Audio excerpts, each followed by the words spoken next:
Saudi media से और मैं चेयरपर्सन हूँ समीरा अजीज़ ग्रुप ऑफ कंपनीज। एक परदेसी एक कहानी का सिलसिला हमने आपके लिए शुरू किया था। आप लोग इसमें दिलचस्पी भी बहुत रखते हैं, तो मैं आपके लिए एक और नई सच्ची कहानी लेकर आई हूँ और हस्बे मामूल मैं नाम और शनाख्त सीग़े राज में रखूँगी। यहाँ जद्दा में हमारे एक जानने वालों के यहाँ हलीमा नामी एक हाउसमेड जो है वो नौकरी पर आई और ये कहानी उसकी है। वो पंजाब के एक इलाके से आई थी और वो असल में पैसे भिजवाती थी अपनी सौतन को और अपने बच्चों को। तो मुझे इस बात पर थोड़ी सी हैरत हुई कि एक हाउसमेड है जो मेहनत कर रही है, हलाल रिस्क यहाँ पर कमा रही है और पैसे अपने बच्चों को तो भेजना एक नॉर्मल बात है, लेकिन अपनी सौतन को भी पैसे भेजना, तो मुझे यहाँ थोड़ी दिलचस्पी महसूस हुई। तो मैंने जो हमारी रिश्तेदार हैं उनसे पूछा कि क्या मैं आपकी हाउसमेड से बात कर सकती हूँ अगर वो अपनी कहानी शेयर करना चाहे।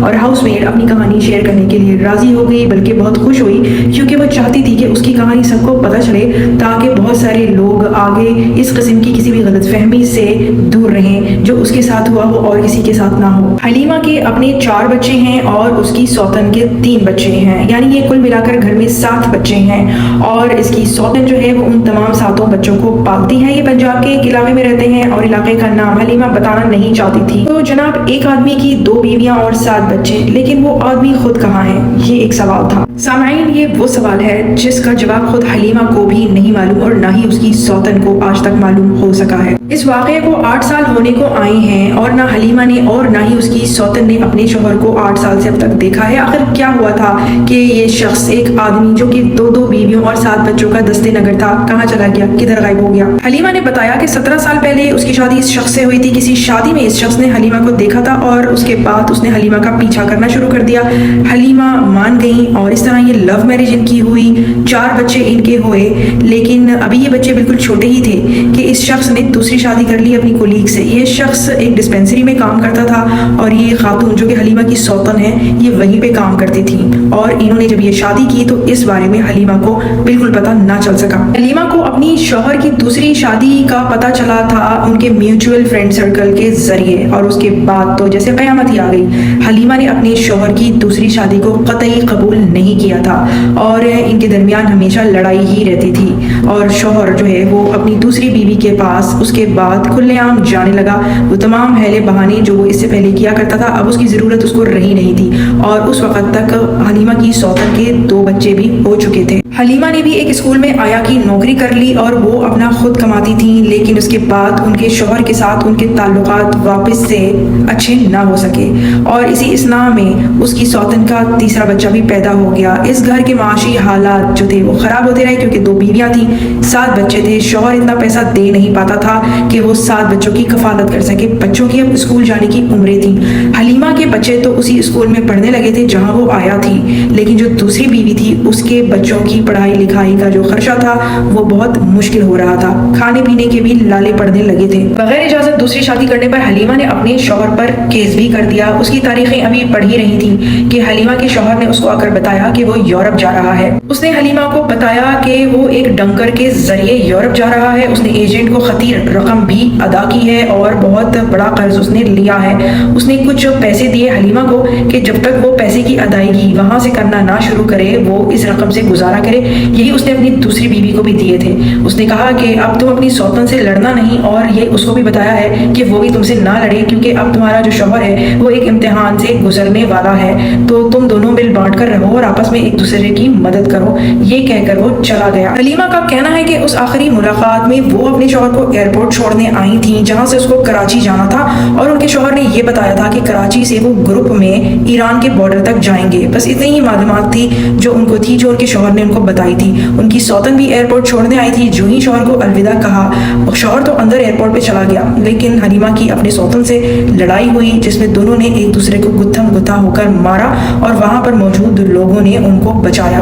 उसके बाद ये दोनों खवातीन अपने अपने घर चली गईं। कई महीने गुजर गए, इंतजार लंबा होता गया, इम्तिहानात कड़े होते गए और शौहर की कोई खैर खबर मिली नहीं और हलीमा समझती थी कि वो अपनी दूसरी बीवी को तो शायद पैसे भिजवा रहा है लेकिन उनको नहीं भिजवा रहा क्योंकि वो खुद भी नौकरी करती थी। मगर ये उनकी गलतफहमी थी जिसके बारे में हलीमा को बाद में मालूम हुआ। हलीमा बताती हैं कि जब उनका शौहर आखिरी बार उनको एयरपोर्ट पर अलविदा कहकर गया था उस टाइम पर उनकी सौतन हामिला थी 5 महीने की और उसके बाद बच्चे की पैदाइश हुई और सही इलाज ना होने की वजह से कुछ खामी पैदा हुई, जिसके बाद वो नौज़ायदा भी बच नहीं सका। हलीमा ने क्योंकि अपनी सौतन को एयरपोर्ट पर मारा था तो उनको बहुत ही नदामत महसूस हुई। उनको लगा कि शायद कहीं ना कहीं उस नौज़ायदा बच्चे की मौत में उनका भी हाथ है। ये नदामत जो है वो गहरी होती गई और उसके बाद उन्होंने अपनी सौतन की खैर खबर लेनी शुरू कर दी। तो पता चला कि वहाँ पर तो फाके हो रहे हैं। उसके बाद उन्होंने किसी ना किसी तरीके से कुछ ना कुछ अपने सौतन की भी मदद करनी शुरू कर दी, लेकिन शौहर का अब कोई पता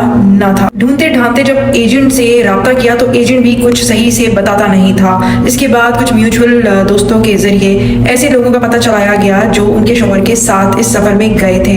तो फिर बहुत इबरतनाक बात पता चली। तकरीबन 1.5 साल के बाद बहुत कोशिशें करने पर एक ऐसे फर्द से उनका रब्ता हो गया जो इस सफर में उनके शौहर के साथ था और उसने बताया कि ये एक मौत का सफर था। उस शख्स ने बताया कि कराची के बाद उनको पैदल तुर्की का बॉर्डर क्रॉस कराया गया और उसके बाद उन्होंने कुछ दिन वहां स्टे किया। जैसे ही डंकर का ग्रीन सिग्नल मिला, इनको सामान वाले ट्रक में डाल दिया गया। इस हबज़दा ट्रक में सामान के साथ लोड होकर ये लोग अजमेर पहुंचे। वहां से आगे जाना एक मौत का सफर था। इन लोगों को एक किश्ती में बिठा दिया गया। वो किश्ती बहुत छोटी सी थी जिसमें बहुत सारे लोगों को ठूस दिया गया। इन लोगों को ईरान का बॉर्डर क्रॉस करना था। इसके बाद उस शख्स ने हलीमा और उसकी सौतन को जो बताया वो रोंगटे खड़े कर देने के लिए काफी था। उसने ये कहा कि कश्ती में बहुत सारे लोग थे और उनमें से कई लोगों की तबीयत खराब हो गई। वो बार बार वॉमिटिंग कर रहे थे, कै कर रहे थे, दूसरे लोगों को परेशानी हो रही थी, बहुत गंदगी हो रही थी। तो इस वजह से एजेंट के मशवरे से उन तमाम बीमार लोगों को कश्ती से बाहर पानी में फेंक दिया गया। वो लोग जिंदा बच सके या नहीं इस बात का किसी को मालूम नहीं, यानी कि हलीमा और उसकी सौतन बेवा हो चुकी थी या नहीं, इस बात की कोई कंफर्मेशन भी उनको नहीं मिली। जिस शख्स ने ये तमाम रुदात सुनाई थी हलीमा को, उसने ये भी बताया कि जब से वो अपने घर से निकला था तब से लेकर यूरोप पहुंचने तक 8 माह उनको लग गए और जो वहां पहुंच सके वो खुश नसीब वहां पर अपने ख्वाबों की जन्नत को हासिल कर नहीं सके। उनको नौकरियां वहां पर मिली नहीं। इतनी तगो दो के बाद वो शख्स और उस वक्त उस ट्रिप में आने वाले और भी जो दूसरे लोग थे वो सब भिखारियों वाली जिंदगी गुजार रहे हैं और अपने घर वो पैसा नहीं भिजवा सके। उसके बाद हलीमा और उसकी सौतन को ये तो पता चल गया कि शायद उनका जो शौहर है वो भी कहीं काम ना मिलने की वजह से हो सकता है कि उनसे राब्ता नहीं कर रहा है क्योंकि वो पैसे भिजवा नहीं सकता है। और अगर वो जिंदा नहीं है तो भी अगर पता चल जाता तो एक बार वो सब्र कर लेती। बस उसके बाद इन खवातीन ने अपनी मदद आप करने का फैसला किया और हलीमा को हाउसमेड की नौकरी का चांस मिला। लेकिन बहुत सारी बातें की गई कि तुम वहां जाओगी तो ये हो जाएगा, वो हो जाएगा, वहां पर लोग बदमाश होते हैं वगैरह वगैरह। हलीमा डर गई और उसने एजेंट को मना कर दिया। वैसे भी उस घर में इतना बड़ा वाकया हो चुका था, उनका शौहर इसी हवाले से गायब हो चुका था, तो वो और कोई भी रिस्क लेने को तैयार नहीं थी। जिंदगी बहुत मुश्किल हो गई। हलीमा की सौतन ने एक जगह नौकरी करने की कोशिश की जहां उसके साथ इंतहाई बुरा वाकया पेश आया और उसके बाद उसकी सौतन खुद हलीमा के साथ ही मुकीम हो गई। और तब इन दोनों खवातीन ने फैसला किया कि हलीमा को सऊदी अरबिया नौकरी करने के लिए जरूर जाना चाहिए, यहाँ पर भी तो बुरा हो ही रहा है। चारों नाचार हलीमा वापस से उसी एजेंट के पास गई, मगर अब की बार एजेंट ने भारी मुआवजा तलब किया। हलीमा दूसरे एजेंट के पास गई और आखिरकार उसको एक जगह नौकरी मिल गई, लेकिन एजेंट का मुआवजा उसे अदा करना पड़ा। डरते डरते सऊदी अरबिया आई और यहाँ पर मुलाजमत इख्तियार की। वो तमाम वसवसे और खौफ झूठे निकले और हलीमा यहाँ पर खुश और खुर्रम काम कर रही है।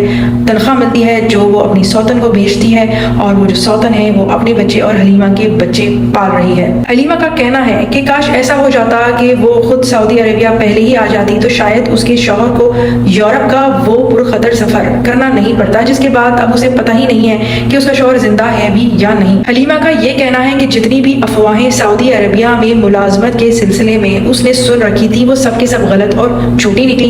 यहाँ पर लोग बहुत शरीफ हैं और बहुत इज्जत से वो काम करवाते हैं और यहाँ पर लोग बनिस्बत पाकिस्तान के काफ़ी कंजर्वेटिव भी हैं, तो हिजाब वगैरह की पाबंदी करवाते हैं जो कि एक इस्लामी शुआर है जिसमें कोई मुज़ायका भी नहीं है। इस नौकरी के बाद हलीमा अपने और अपनी सौतन के बच्चों का पेट पालने और उनकी पढ़ाई लिखाई को अफोर्ड करने के काबिल हो गई है। ये आगे अपना एक घर भी बनाना चाहती है जहाँ वो अपने सौतन और बच्चों के साथ रिहाइश रखेगी, लेकिन अभी उस हदफ में कई साल बाकी हैं। ये हदफ हलीमा पूरा करेगी। हमारी नेक ख्वाहिशात हैं हलीमा के साथ। तो जनाब ये एक कहानी थी जो मैं आप लोगों के साथ शेयर करना चाहती थी। जी जनाब, तो मैं फिर आऊंगी, फिर मिलूंगी किसी नई अच्छी सी सबक आमोज कहानी के साथ और किसी इंफॉर्मेटिव वीडियो के साथ भी। सो टिल देन, अस्सलाम, बाय बाय।